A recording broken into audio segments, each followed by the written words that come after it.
안녕하세요 여러분, 초면입니다. 저는 2025년 23회급 사회복지사 시험을 보고 왔고요. 한 달하고 2주 정도 공부를 하고서 지금 가채점 결과 134점을 받고 막힘이 실수가 없는 이상 이제 합격이라고 생각이 들어서 제가 한 달하고 2주 동안 어떻게 공부했는지, 그리고 공부하면서 문제집은 어떤 걸 받고 유튜브 인강은 뭘 참고했는지, 그리고 시험 볼 때 뭘 가지고 가면 좋았는지, 그리고 마지막에 제 나름대로 그 연도 외웠을 때 좀 좋았던 팁들, 그런 것들 좀 알려드리려고 영상 만들었습니다. 제발 도움이 됐으면 좋겠습니다. 빠르고 제가 지금 몇 번 영상을 계속 다시 찍다 보니까 얼굴이 조금 밝았고 기름기가 좀 올라오는데 양해 부탁드립니다. 우선은 첫 번째로 말씀드릴 거는 사회복지사 1급 공부 요령 인강 문제지 추천입니다. 우선 요령부터 말씀을 드리자고 하면은, 우선 저는 12월 1일부터 시작을 해서 1월 11일 날이 시험 날이었거든요. 그래서 1월 10일까지 공부를 했습니다.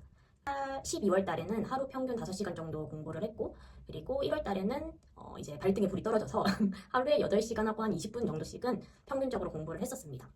우선 그거를 배경으로 두고서 이제 말씀을 드리자면, 그 틀을 좀 잡아야 돼요. 그래서 이론 과목들이긴 한데 이 8과목 중에 성격이 비슷한 애들끼리 좀 묶어서 공부를 하는 게 조금 편해요. 그래서 첫 번째는 인행사, 실천론, 실천기술론을 한 덩어리로 묶고, 그 다음에는 조사론, 행정론, 지역사회복지론 이렇게 묶고, 마지막엔 정책론이랑 법제론 이렇게 세 덩어리로 묶어가지고 이제 약간 기본 틀을 잡아놓는다고 생각하시면, 얘네들이 성격이 좀 비슷해요.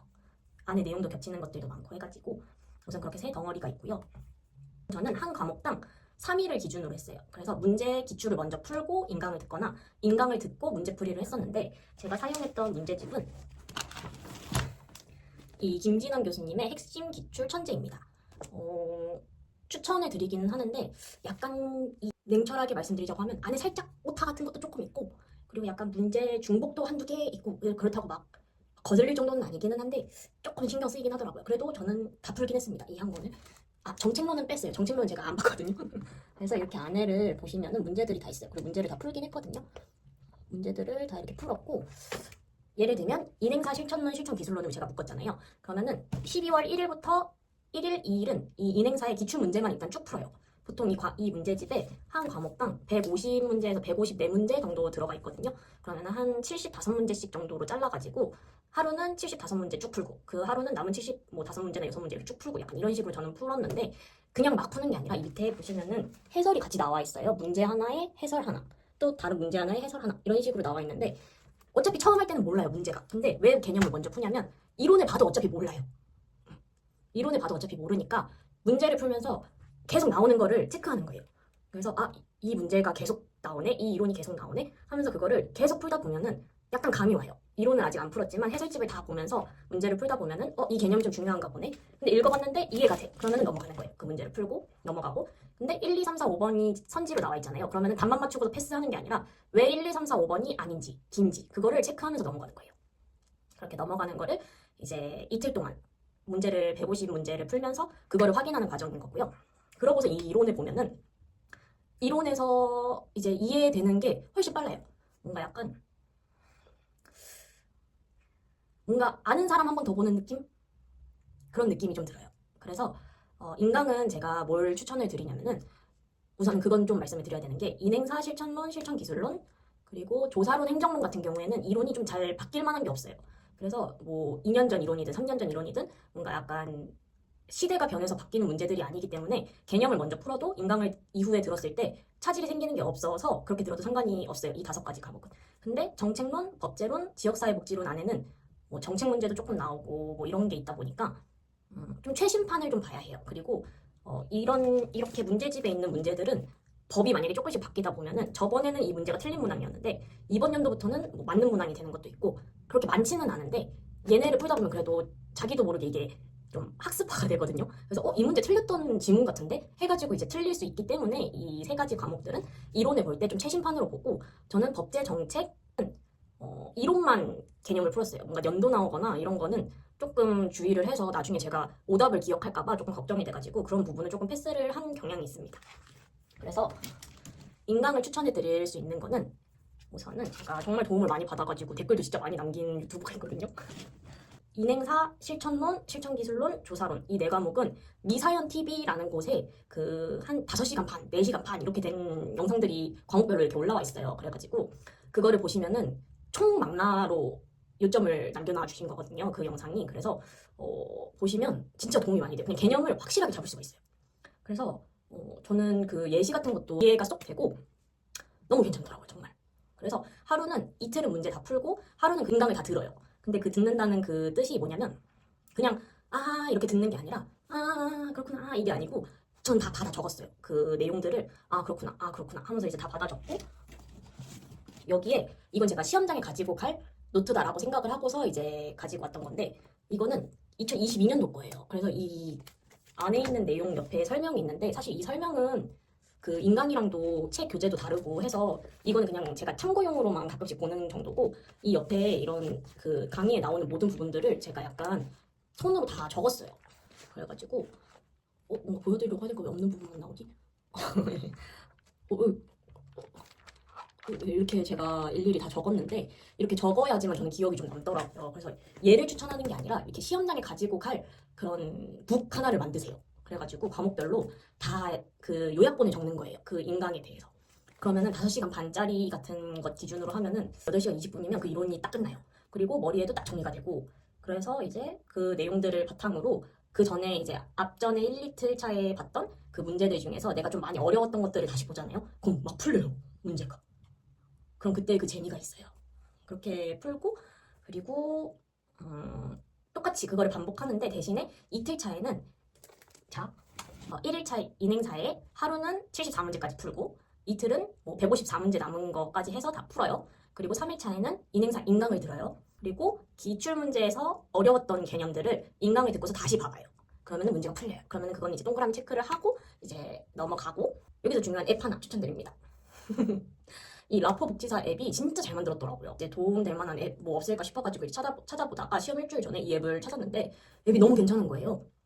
일단 앱도 세련됐고 그리고 광고도 별로 없고 안에 모의고사랑 아니면은 그 과목별로 이렇게 다 시험 풀 수 있게 되어 있어요. 그리고 뭐 그 과목별로 단원도 다 나눠져 있고 그 밑에 답을 누르면 해설도 밑에 다 나와 있어요. 그래가지고 다시 복습하기 정말 좋아요. 진짜 좋고 그 문제를 누르면은 이 문제를 몇 %나 측정을 했는지도 나와 있어서 내가 되게 쉬운 문제를 틀렸구나 아니면 보편적으로 좀 어려운 문제를 틀렸구나 그것도 파악할 수 있거든요. 그래가지고 그 복습도 하는 게 가능한데 그래서 이틀 차부터는 앞에 거를 다시 복습하는 개념으로 이 앱을 활용을 해야 돼요. 안 그러면 앞에 거 다 까먹거든요. 과목이 8개나 되다 보니까. 그래가지고 2일차 때는 아까 말씀드린 것처럼 문제 이론 풀고서 오답노트 한 거 보고 그 전날 한 거 단원 중에 어려웠던 부분 그 앱으로 한 번 더 복습하고 하고 이제 3일차 또 돼서 실천 기술론 거 해야 된다? 그러면 이제 또 문제 풀고 이론 강의 요점 정리하고 요점 정리하면서 문제 풀이했던 것 중에 어려운 거 풀어보고 이제는 인행사랑 실천론 거 어려웠던 부분 문제 풀이로 한번 보면서 상기시키고 그러니까 이런 식으로 이렇게 쌓아가시면은 훨씬 좋아요. 만 봐도 진짜로 기억에 잘 남거든요. 해주시면 좋을 것 같아요. 이제 지사복 정책론 법제론 행정론 거는 복지인연구소의 김진훈 교수님이라고 계세요. 그 교수님은 이번 연도에 그 과목거를 내주셨더라고요. 제가 유튜브에 사회복지사 그 강의를 찾아보면은 최신판이 잘 없어요. 복지인연구소의 최신판으로 이제 나오는 부분만 진짜 쪽집게로 이렇게 쭉쭉쭉 해주셨거든요. 교수님이. 정말 도움 많이 돼요. 그렇게 해서 저는 미사연 TV 복지인연구소 활용했고 시험 한 3, 4일 전에 하나 더 추천할 게 있는데 어쌤 TV의 암기도우미라는 영상이 있어요. 암기도우미라는 영상이 있는데 문제를 보다 보면은 막 외워야 되는 것들이 엄청 많잖아요. 뭐 한 과목에 예를 들면은 법제로 실업급여에 보면은 취업 촉진하려면 뭐 조기 재취업수당, 직업능력개발수당, 광역주 구직 활동비, 이주비 뭐 이런 게 다 있거든요. 그럼 이 한 문제를 맞추려면 이 4개를 다 알아야 되잖아요. 근데 이런 유형의 문제들이 너무너무 많아요. 막 8개씩 외워야 되고 막 10개씩 나오는 것도 외워야 되고 하는데 그거를 조기 광역시로 이주하면 능력 개발한다. 약간 이런 식으로 조금 재미있게 그거를 외우는 방법을 알려주시거든요. 근데 그게 생각보다 기억에 잘 남더라고요. 그래가지고 뭐 3일 전이 아니더라도 조금 더 도움을 빨리 받고 싶다 하시면은 뭐 일주일 전에 보셔도 되고 아니면은 한번 미리 들어보고 그거를 정리해서 과목별로 적용을 하셔서 보셔도 되는데 저는 이 영상 꼭 추천드립니다. 정말 외우기 쉽게 잘 얘기해주셨어요. 최고 그 교수님. 우선은 그렇게 하시면은 제가 말한 그 이틀은 문제 풀고 하루는 개념 잡고 하는 걸 하다 보면 8, 3, 24 진짜 하루도 안 빼지고 꼬박꼬박 한다고 하면 24일 안에 끝나거든요. 그렇게 하는 게 그러면은 24일이 다 되고 나면은 이제 제가 스스로 부족한 부분을 찾아서 보충을 계속 하는 거예요. 보충 이렇게 하면 되는데 저는 그래서 계속 써야지만 저는 기억이 남더라고요. 그래서 저희 샤프심 한 통을 다 썼습니다. 한 달 동안 계속 정리하고 그랬는데 이제 이 한 권에다가 요약집은 계속 여기다가 정리를 하시는 거거든요. 그래서 시험 당일날 그 한두 번씩 계속 읽을 때 계속 안 외워지는 부분에다 이렇게 빨간색을 표시를 해놔요. 이렇게 빨간색으로 표시를 해놔서 시험 당일날은 계속 넘기면서 다중요소 설계, 다중기조선 개입, 기조선을 달리한다. 이렇게 하면서 그냥 포인트만 타타타타 보고 타타타타 보면서 하는 거예요. 그래서 그렇게 하는 거를 저는 제 나름의 그런 공부 방법이라고 말씀을 드리고 싶었고요. 그 라포 앱 활용하시면서 그 문제풀이 계속 점진적으로 이렇게 쌓아가시면서 공부하시면 정말 좋을 것 같습니다. 이번에는 시험장에 대한 이야기인데요. 시험장 준비물 필수로 필요한 것과 는 아닌데 필수만큼 필요한 것들, 그리고 제가 가보니까 있으니까 유용하다, 없었으면 살짝 후회할 뻔했다 하는 애들 세 가지로 나눠서 말씀을 드리자면, 첫 번째, 필수적으로 필요한 것들. 신분증이랑 컴사랑 볼펜 꼭 필요하겠죠? 신분증 없으면 아예 시험 못 봐요. 신분증 꼭 챙기셔야 합니다. 컴사도 꼭 챙기셔야 합니다. 그리고 컴사로 시험 문제 풀면은 이렇게 풀다가 잉크 번져가지고 안에 시험 그 글자 안 보이고 하시는 경험 없으신가요? 저는 그런 경험이 많아가지고 꼭 샤프를 꼭 챙겨갑니다. 볼펜. 두 번째, 필수만큼 필요한 녀석들. 뭐가 있냐면요. 수험표, 화이트, 아날로그 시계입니다. 왜냐면은 이 수험표는 수험 번호를 매 교시마다 적어야 돼요. 근데 이 세 개의 공통점은 내가 안 가지고 있으면 불편해요. 감독관님을 귀찮게 해야 되거든요. 그래서 수험 번호를 만약에 모르면은 매 교시마다 감독관님을 불러야 돼요. 저 수험 번호 좀 알려주세요. 해야 되고, 컴사도 화이트도 그냥 틀리면 내가 알아서 이렇게 수정을 하면 되는데, 안 가지고 가면은 계속 감독관님 화이트를 받아야 돼요. 근데 저는 특성상 시험 시간이 여유롭지 않아요. 그렇기 때문에 그 기다리는 시간도 저한테는 굉장히 아깝고, 그리고 번거롭고 불편해요. 그러다 보니까 꼭 본인이 가지고 가는 거를 저는 추천드립니다. 그리고 이제 아날로그 시계는 왜 필요하냐면요. 제가 가본 시험장은 벽걸이 시계가 1, 2분 정도 차이가 났었어요.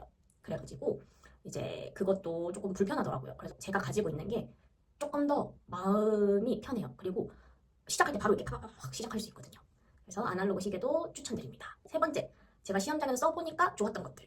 그거는 뭐가 있냐면요. 핫팩, 겉옷, 텀블러, 그리고 카스테라 같은 빵류. 이렇게 4개입니다. 그리고 마스크까지 5개가 있는데요. 우선은 저는 시험 본 날 영하 4도였거든요. 근데 4도였는데 밖보다 안이 더 추웠어요. 강의실 안이. 전 장안대학교에서 봤는데 강의실 안이 훨씬 춥더라고요. 그래가지고 진짜 사람들이 다 롱패딩 벗지도 않고 입고 계시고, 그리고 막 다들 추워가지고 히터 올려달라고 항상 계속 매 교시마다 얘기하셨고, 그리고 저도 진짜 추웠어요. 발가락도 너무 막 시리고 막 그 정도였어가지고, 저는 솔직히 겉옷 이렇게 더워하는 걸 별로 안 좋아해가지고 겉옷 들고 갈까 말까 하다가 그냥 혹시나 없는 것보다는 있는 게 낫지 하는 마음으로 입고 갔는데 가서 한 번도 안 벗었어요. 너무 추워가지고. 그리고 핫팩도 그 군용 핫팩 있잖아요. 그거를 집에서 흔들고서 갔는데 그 안이 너무 추워가지고 그 핫팩이 안 따뜻해지는 거예요. 흔들고서 갔는데. 그래가지고 3교시 때쯤 되니까 아예 다 식어버려가지고 거의 기능을 못했어요. 한 1교시까지는 좀 따뜻했는데 2, 3교시 때는 쓰지 못했어요. 그리고 마스크도 조금 있으면 좋은 게, 저는 그 강의실에서 나는 그 냄새가 좀 싫더라고요. 그래가지고 뭐 그런 게 신경이 쓰이기도 하고, 뭔가 이렇게 마스크를 끼면은 뭔가 약간 호흡이 안정된다고 할까요? 좀 그런 게 있어요. 그래서 있으면 좋다 정도이고, 텀블러는 약간 저는 긴장하면 입이 마르는 스타일이어가지고 그 꿀꺽꿀꺽 마시는 게 아니라 그냥 한 모금 이렇게 홀짝 마시고서 그냥 입에 건조함만 좀 날리는 정도 좋았어요. 그리고 마지막으로는 카스테라예요. 저는 처음에 꼬박꼬박을 챙겨갔어요. 꼬박꼬박을 챙겨갔는데 생각해보니까 쉬는 시간이 20분이라고는 하지만 실질적으로 20분이 안 되거든요. 왜냐면은 만약에 10시 20분에 시험이 끝난다 라고 하면은 그 20분에 시험지를 걷어가잖아요. 그럼 그 걷어가는 시간, 매수 확인하는 시간 하면 뭐 2, 3분 지나간다고 치고, 그리고 시험 시작 5분 전에 들어와 있어야 돼요. 그러면 또 OMR 나눠줘야 되고, 그리고 이제 그 문제지 나눠주셔야 되잖아요. 그럼 또 5분 정도 잡아먹어요. 그러니까 실질적으로 쉬는 시간이 한 12분, 13분밖에 없어요, 사실은. 밥을 먹거나 할 시간은 없는데 2교시가 끝나면은 살짝 뭔가 약간 좀 달달한 거 먹었으면 좋겠다. 그리고 좀 배에서 꼬르륵 소리 이제 좀 날 때 되거든요. 그러면은 이제 저는 원래 그 꼬박꼬박을 먹으려고 했는데 그 시간도 없는 거예요. 그래가지고 그 가방에 먹다가 남겨놓은 베스킨러빈스 초코볼이 있었거든요. 저는 그거 한 3알 먹으니까 끝나더라고요, 시간이. 그래가지고 카스테라 이런 거나 몽쉘, 뭐 초코파이, 에이스, 그 OS 이런 게 있으면 좋겠더라고요. 그래서 다른 아직 시험 안 보신 분들은 그런 거 챙겨가시는 거 추천드립니다. 저는 이번 시험 때는 핫식스를 먹었는데, 핫식스를 먹으니까 바로 배에서 이렇게 소화되는 느낌이 나더라고요. 근데 그게 꼭 1시간 텀으로 그 배에 신호가 오는 거예요. 그리고 하나는 핫식스를 먹고 한두 시간 정도 지나야지 뭔가 약간 정신이 맑아지는 기분이 드는 거예요. 그래가지고 이제 시험 당일날 6시쯤에 일어나서 미리 한 캔을 마시고 화장실도 가고 맑은 정신으로 시험을 봤습니다. 그래서 그런 것도 시험 전에 한번 체크해 보시는 거 추천드려요. 좋은 방법이었던 것 같아요. 저는 그래서 컨디션이 되게 좋았어요. 그날 추웠던 거 빼고 강의실이.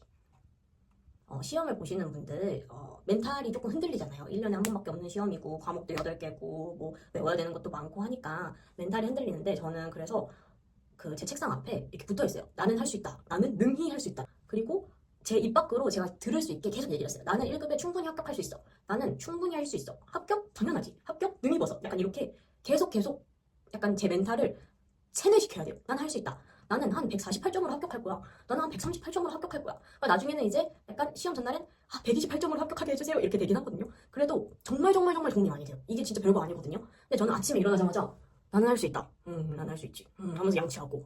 그리고 시험 공부하다가도 멘탈이 조금 흔들려요. 그러면은 한숨 이렇게 한번 쉬고 할 수 있다. 할 수 있다. 할 수 있다. 하면서 이제 다시 펜 잡고 하면서 공부하고. 근데 정말로 도움이 많이 돼요. 약간 이게 스스로 말하고 스스로 듣고 스스로 세뇌시키고. 인간은 단순합니다. 그러니까 문제를 푸시면서 뭔가 약간 소소한 힐링 같은 게 있으면 전 좀 좋더라고요. 저는 붕어빵을 정말 좋아하거든요. 그래가지고 제가 항상 공부하는 곳이 있는데 그곳 한 3분 거리에 붕어빵집이 있어요. 그래서 저는 제가 스스로 경험해 본 바 75문제까지 있으면 한 40문제 정도쯤에서 이제 고비가 와요. 그때는 40, 뭐 예를 들면 46번 문제는 붕어빵 문제다. 그래서 46번까지 멋지게 풀고 바로 뒤도 안 돌아보고 붕어빵 사 먹으러 갑니다. 그럼 그때 정말 행복해요. 붕어빵 그 따뜻한 팥 2개랑 슈크림 하나 해가지고 그 추운 날 호호 불면서 붕어빵을 먹으면 뭔가 약간 달달한 걸 먹어서 그런지 뭔가 약간 기분도 좀 업되고, 그리고 붕어빵 아저씨랑 이렇게 한 번씩 얘기하면 또 기분도 좋고, 아저씨가 이제 열심히 하라고 이렇게 응원도 한번 해주시면 또 이렇게 어깨도 이렇게 열심히 해야지 약간 이렇게도 되고 하니까 이렇게 소소한 곳에서 뭔가 약간 행복을 하나씩 찾아가시면은 훨씬 지루하지 않고 재밌게 공부하실 수 있지 않을까 조금 생각해봅니다. 자, 다음은 여기까지 봐주신 감사한 분들에게 제가 연도 외우는 꿀팁을 몇 가지, 제가 외운 방식이 있거든요. 진짜 안 외워지는 애들, 근데 자주 출제되는 애들, 제가 어떻게 외웠냐면 그 꿀팁을 알려드리겠습니다. 우선 첫 번째, 사회복지 사업법이 1970년이거든요. 근데 진짜 많이 나오는데 진짜 잘 안 외워지는 거예요. 그래서 어떻게 외웠냐면 사회복지사의 7, 사업법의 0, 70년도. 어때요? 외우기 쉽죠? 너무 황당해서 막 외워지지 않나요? 또 있어요. 2010년 행복이음 개통, 사통망이거든요. 이것도 진짜 잘 나오는데 진짜 안 외워지는 거예요. 근데 제가 어떻게 외웠냐면요. 여기 이 음에 주목해주세요. 이 음을 떼서 반바퀴 돌리면 2010년. 근데 이게 너무 황당하죠? 근데 안 잊어먹어요. 행복이음은 음 때문에 2010년에 개통된 거예요. 이해되세요? 이해하려고 하지 마세요. 이해하면 못 풀어요. 또 있어요. 2012년 희망복지지원단이 생겼나? 희망복지지원단이 출범합니다. 2012년에 희망복지지원단이 출범해요. 이거 어떻게 외울 거예요? 그쵸? 그래서 이 12에 주목하세요. 12에 주목을 하세요. 12 걸지 마. 희망복지지원단 출범. 이렇게 외우세요. 너무 황당해서 이해가 못 되시죠? 12 걸지 마. 희망복지지원단 출범. 안 까먹으실 것 같죠? 전 이거 이번 시험에 써먹었습니다. 희망복지지원단이 2020년도에 나왔다라고 되어 있는 거를 제가 맞췄어요. 12 걸지 마. 희망복지지원단 출범으로. 꼭 기억하세요. 또 있어요. 이건 조금 어거지긴 한데 뭐 여태까지도 어거지였으니까 2016년에 복지 허브화가 됐어요. 2016년 복지 허브화. 이거 어떻게 외워요? 이 많은 연도들을. 그래서 어떻게 외웠냐면요. 자, 허브화의 1, 보이나? 허브화의 1, 그리고 허육화. 이게 1이에요. 1. 허육화. 이해되세요? 16. 허육화. 어이없죠? 허육화. 이게 외우면 되는 거 아니에요? 이렇게 하면은 절대 안 까먹어요. 허육화. 어떻게 까먹어? 16년도를. 이 행복 이음에 으 떨어져서 10년도 된 거를 어떻게 잊으실 건가요? 이렇게 야매로 외우십시오. 진짜 잘 나오거든요, 시험에. 그리고 3과목에나 나와요. 외워야 되잖아요. 이렇게 한번 외우세요. 하고. 자, 제가 준비한 건 여기까지입니다. 도움이 제발 조금이라도 됐으면 좋겠네요. 이렇게 공부를 진행을 해봤는데 정말 도움이 됐길 바라는 마음으로 영상 올리고요. 많이 부족한 영상이지만 정말 끝까지 이 말을 듣고 계시다면 끝까지 들어주시고 끝까지 봐주셔서 정말 감사합니다. 당신에게 합격이 봐주셔서 감사합니다. 안녕. 얼굴 기름이고. 안녕.